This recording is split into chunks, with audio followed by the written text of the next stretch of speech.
Everybody, Joe Chacho here. I want to go over a couple things before I get into our program today. Today I want to talk about either you want to do a price point selling or you want to go over and sell them a $5, $10, or $15,000 program. So kind of like I kind of do both of them. Depends on the client, depends on just my feelings about the situation. But before I get started, Jay brought something to my attention. We've got a new agent working with us in California and called us and wanted us to help them with the Transamerica application process.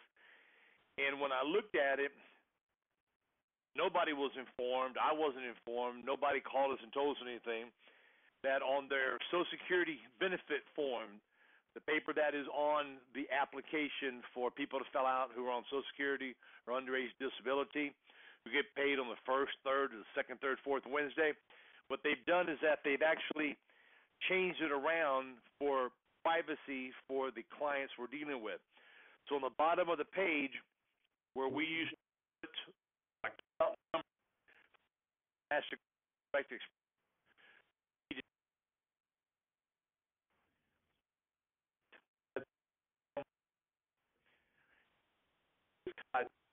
credit card token.transmerica.com.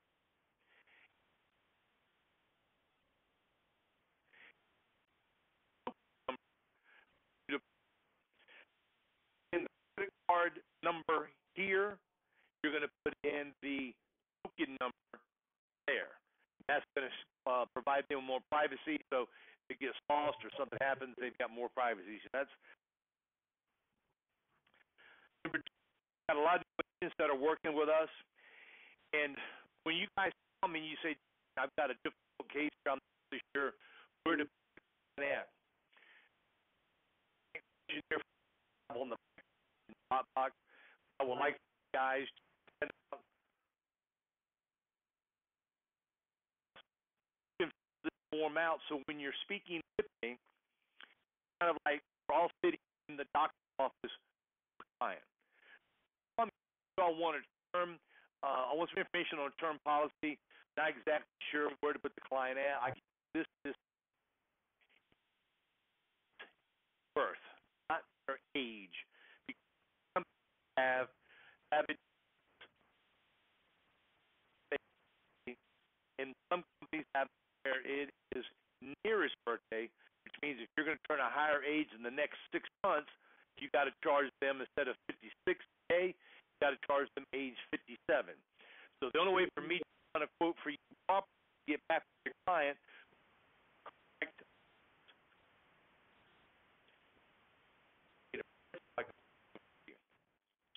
number one.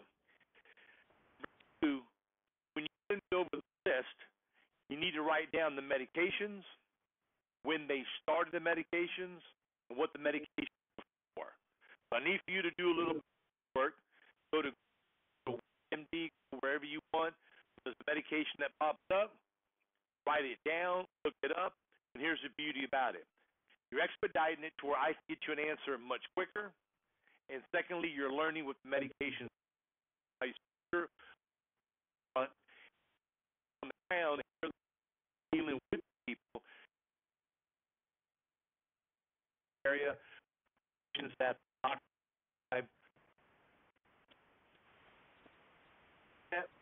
medications for, how long, because all that has a factor in with the underwriting process.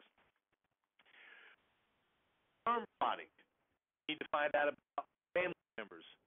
Some companies, if you had a 4 6 stroke or cancer, you may not be able to get rate.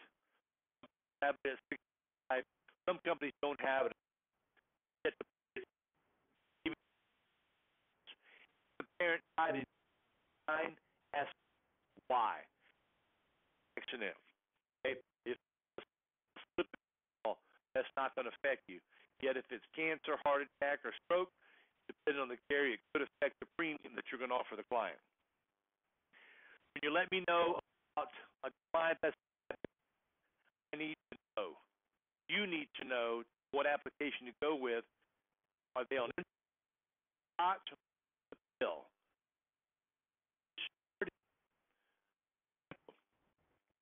Royal Neighbor says if you got a client that's on insulin, we'll only accept them if they started it after age 30.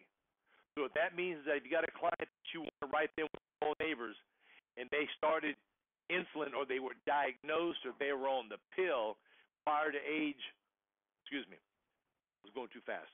If they started insulin prior to age 30, they cannot have Royal Neighbors. They got to start it after 30. Where I was going is that if they were on insulin, a shot, a pill, even diagnosed with it and it was weight controlled, Mutual Omaha says if it happened before the age 50, you're going to get a graded program. So those are the things that we have the cheat sheets for you to learn and for you to keep track of. And lastly, before we get going, cancer. When you go to a client, they say, Joe, I've got cancer, I had cancer, say, I'm sorry, be sympathetic. See what type of cancer do you have? Approximately when were you diagnosed? What treatment did you go to? Radiation, chemo, or if you had prostate cancer, did they remove your prostate? Did they do the seeds, implants? The most important thing you need to know is when was their last treatment? Treatment for radiation or treatment for chemo? You need to know that.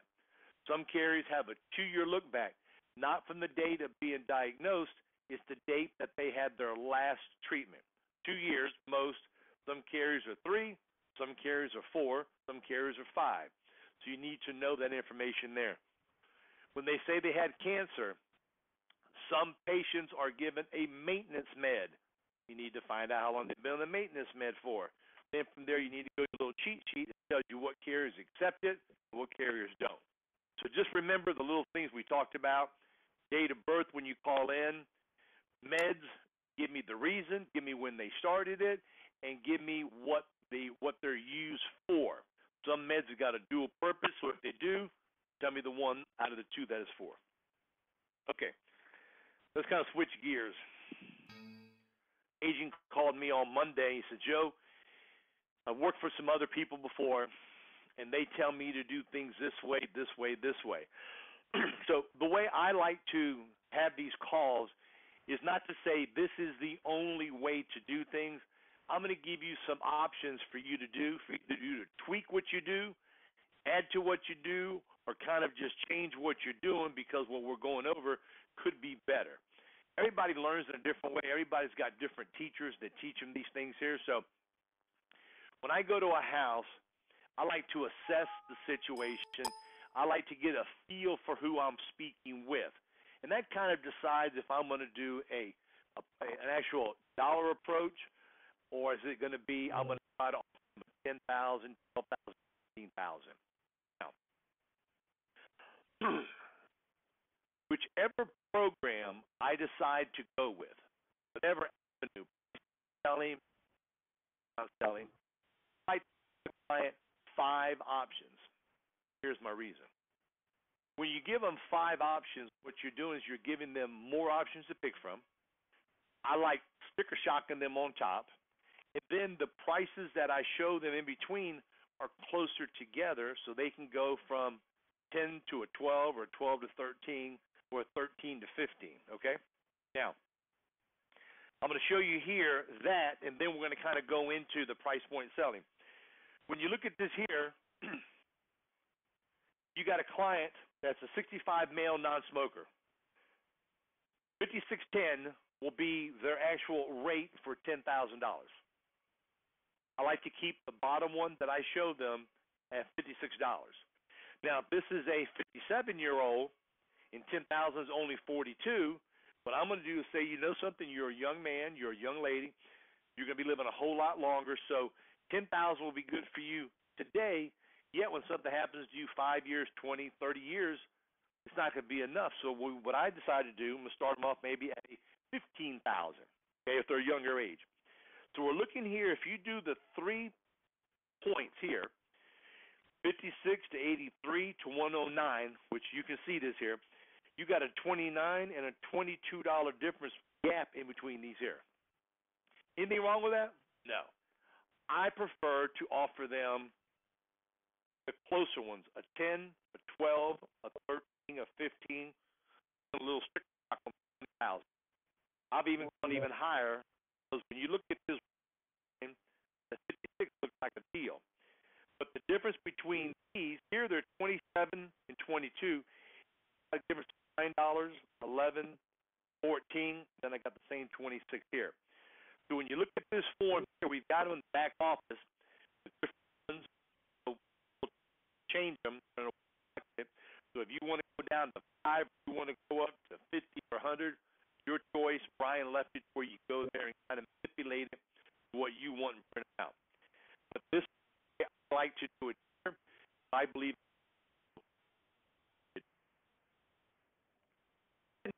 What do you mean by price point selling? Explain to me what the behind that there. This has been going on for years and years, as well as face amount selling.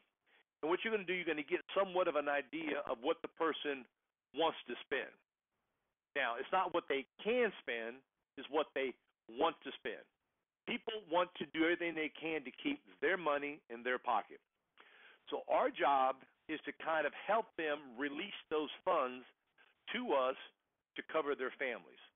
So when I'm speaking with people, and I'm going to start going through the process of what it costs, how the program works, I like to find out who their beneficiary is. So once I find out that Mr. Jones' son is named Anthony or his daughter's name is Marie, whenever I start mentioning about who's going to be receiving this money here, he says, well, Joe, my son Anthony will be in charge of all my affairs. I'm going to change everything from now on. Your son Anthony will get, your son Anthony will receive. I will help your son Anthony out. Your son Anthony will get a check for, God forbid this happens, I'll be there to help Anthony out. So we all know that what we do is a emotional and a financial decision. As we talked about before, they keep it based on logic. We got to kind of program their mind to where we're doing this for them, as we are. We're doing this for Anthony, as we are. And yet we're also doing it for us because this is how we make a living. So we want to make sure that when we offer a program and they buy it from us, they keep it. Now, price point selling is, a lot of times everybody asks you, what's it going to cost? Joe, I don't really can't afford that much. I said, well, we got a lot of different programs. And this is a number you got to come up with to feel comfortable with, okay? My number is $150. I've had some agents say $200. All depends on what you feel comfortable doing. Now, if I go to a home and it's not what you call the best home, I can't say $200 because their income might only be $900. So I'm not about to take close to 25% of their income for this here, for the mere fact this is probably not going to stay on the books. Yet, I've done some that have stayed on the books. So, Joe, what does this program cost? Well, there's different programs available. It's based on your health, your age, smoker, non-smoker. But we have programs that are, does $150 feel comfortable for you on a monthly basis? Talk. Keep your mouth shut. Wait for a response. They're letting this go through their mind. They're trying to decide 150. Is this guy crazy? Is this guy on drugs? Does he think is he out of his mind? I can't afford that there. So they say, I can't afford 150. So now here's some choices you're going to make. Do you say, well, does 110 or 115 fit in your budget? Does 95 or 100 fit better in your budget? And what you're going to do, you're going to slowly creep down to where they say yes. Now, when they start going through the process and they say, and you say $75 and they go $75, what you've done now is that you have extracted a number from them on a price point, and you're going to put that number off to the side. You're just going to set it off to the side, and you're going to use it later. You go through your entire presentation. You go through your pitch. You're going to decide what carrier they're going to go with. You're going to know all their health, their medication. You're going to get all the information you need to where you can decide what carrier you're going to put the client with.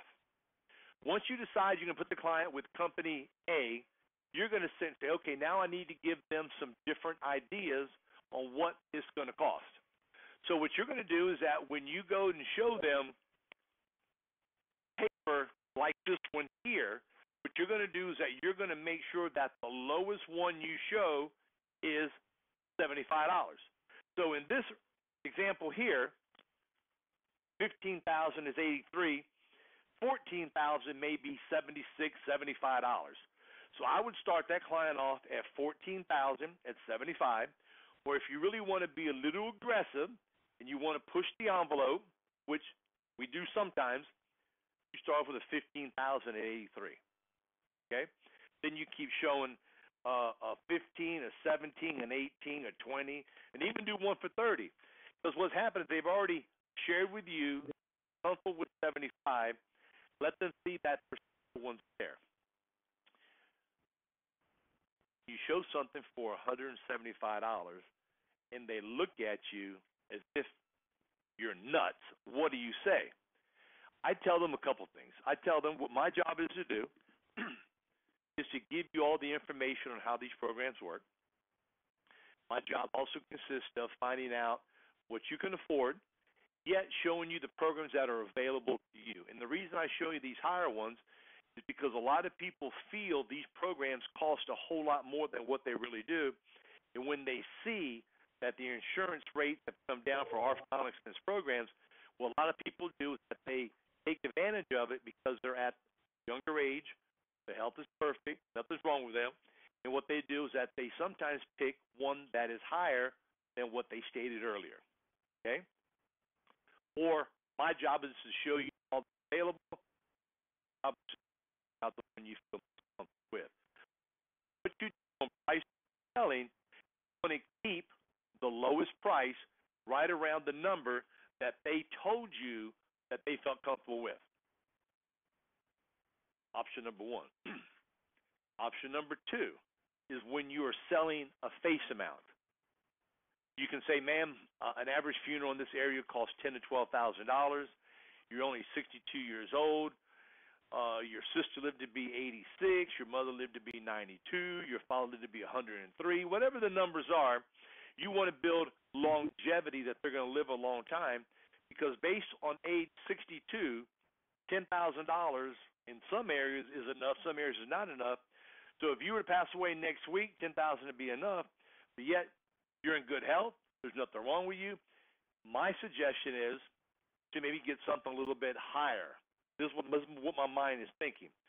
So what I'm going to do, instead of me giving her one for 10, I'm going to start off with maybe one for 15,000, depending on what it costs. Again, I'm going to try to keep my minimum price 50, 60, 65. Again, that depends on what you guys want to do. I'm going to recommend you not to go less than 50. Now, let me take a soft step backwards. If you go to a home, we never can judge a home by the way it looks other than its appearance. People that live in these homes sometimes do not really care how their homes are. They really don't care about the lawn, the curb appeal. That doesn't bother them. Some people, as we said earlier, rather keep their money in their pocket. So try not to let a rundown home or mobile home or an apartment complex detour you from showing a $50 premium. You will go to some houses, and they cannot afford nothing but $30, and they want something. So you don't sit and beat them up for 50, 50, 50. What you're going to do is that you're going to start off with a 50, and you're going to talk to them. You can find out why they can't afford it. The cost of funerals keep going up. This price is locked in. You have to be this healthy. These programs are not even available to you. These programs, you qualify for the Preferred Plus. You have applied for the Super. Then when I think about it, I got to talk to my kids. 95% of the time, people back off. They get a little bit by money. I play hardball and not sell if they don't buy the 50, or do I take a step back and say, you know something? What I've seen a lot of times is that people want these here, yet at the present time they've either got an unexpected bill that's come up. But the beauty about working with me is that we can start one today for a little bit less, and then I can always come back 3 months, 6 months, or whenever you decide to call me back, and we can add to it. Is that something that will make you feel more comfortable? Yes, it will. Now, you got two choices. You can ask the client, what do you want to spend? Or say, well, $40 fit better in your budget. 5 fit your budget. Step them down slowly. You can even go from 50 to 45 to 40, whichever one you want to do. There's a lady that I called on, it seems like 100 years ago. I remember this explicitly. I don't remember the carrier, but I remember for a fact her premium was $44 change, and she could not afford that. So I said, man, I know she wants it. She's got nothing. She's got 2 kids. She doesn't want them to be left responsible with no bills. I took a step back and I said, I know this is something you want. I know this is something that you feel that you need to protect your family. What do you spend per month? What is your comfort zone? And she gave me the shrug of the shoulders. I don't know. I said, well, let me go through a little process that I go through with people. I said, your 44 is a little bit too high. She said, yeah, Joe, that's a little bit too much money. I said, well, how does $40 sound to you? She goes, that sounds perfect. That's about the most I can afford is $40. She bid it. She signed up for it and took it. I'm thinking, how can $4 make a difference with somebody's budget? Well, when you sit and look at a clientele that we deal with who make sometimes $600, $800, $1,200 a month, they use coupons. They go to BOGOs. They go to places where foods cost a little bit less. They only buy sale items because they're on a tight budget. $4 to some people is a lot of money.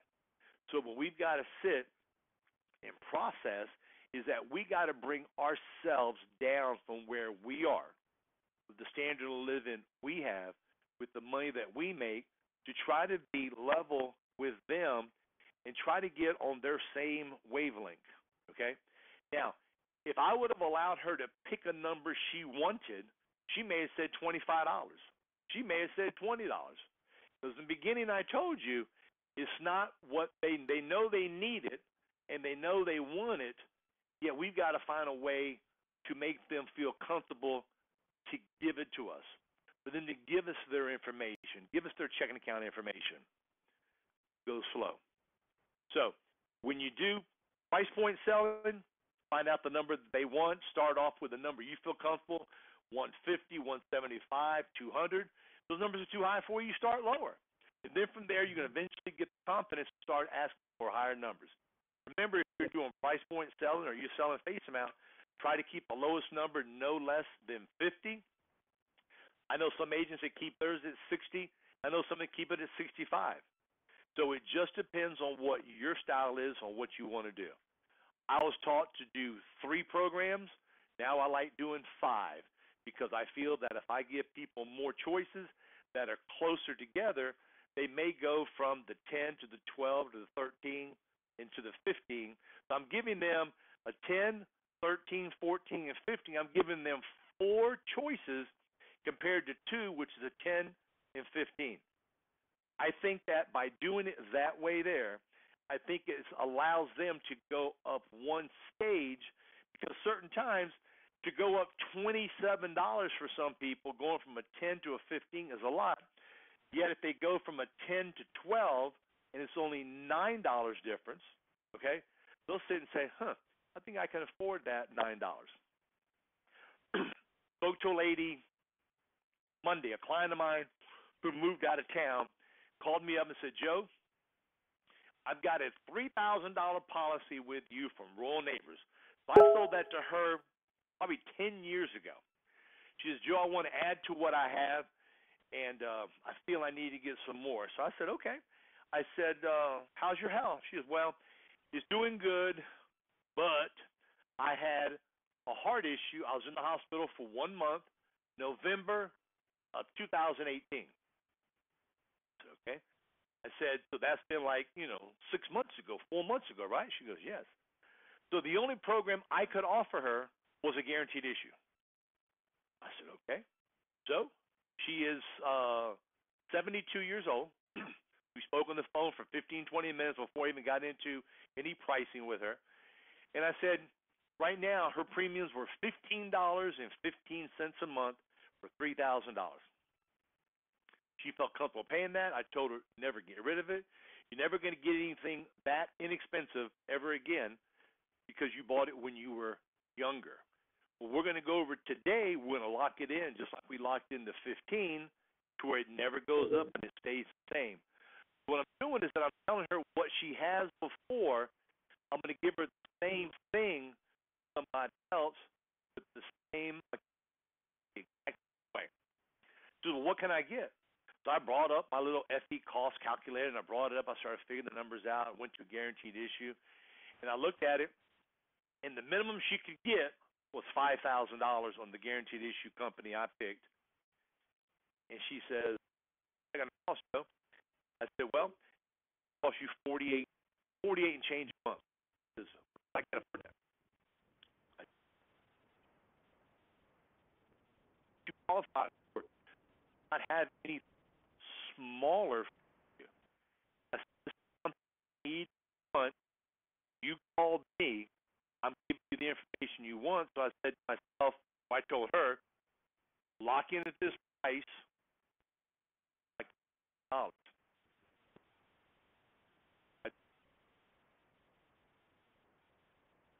I have to want my children, whatever their names are, I repeat it back to her, I want my two children to be just care, not afford to take care of my expenses. Started my life, I had this heart attack, if I remember, 3 days ago. Something happens to me. Well, the program's great. The program grows over a 2-year period. 2 years to be full benefits. You understood how that worked. She says, thank you very much. So this is what happens with some agents. They'll try to find something that fits in their budget. They want to come down just to make a sale. Nothing's wrong with that. Yet there's certain times you can't. So your game as an agent does not start until you run across some roadblocks, some stop signs, some yield signs. Okay? So what you need to do, you need to start practicing for these things to happen. And the more you practice, the better you're going to get overcoming objections, giving people the information, your delivery. Practice. So when's enough practice, enough practice? Practice, practice, practice. And do with this here. Whatever avenue you want to take, based on selling, based on selling, delivering hard news, practice it. And the more you practice it, and the more you do everything, hold on, Rob. Once you do all of this stuff here, what I want you to do is think about this here. If you were a professional baseball player, professional golfer, these guys are the cream brulee. They're the best of the best. These guys have coaches, and they practice every day before spring training, before opening kickoff, opening game. Practice, practice, practice. You've got to think about the same process. You must continue to practice all the time. But when you're out speaking and not better. Guys, he's got any questions? It was a repetition program where you can take anybody 15 to 75 security card. It is caught on fire. We've had agents already written 2 or 3 clients that they've gone back and written, and the clients are very, very happy. So, again, with that said, I appreciate your hard work. Give me a call if you want. Make it a great day. Rob just came in, one of our new agents. I'm going to be visiting with him now. So thanks a lot. Appreciate your business. Bye.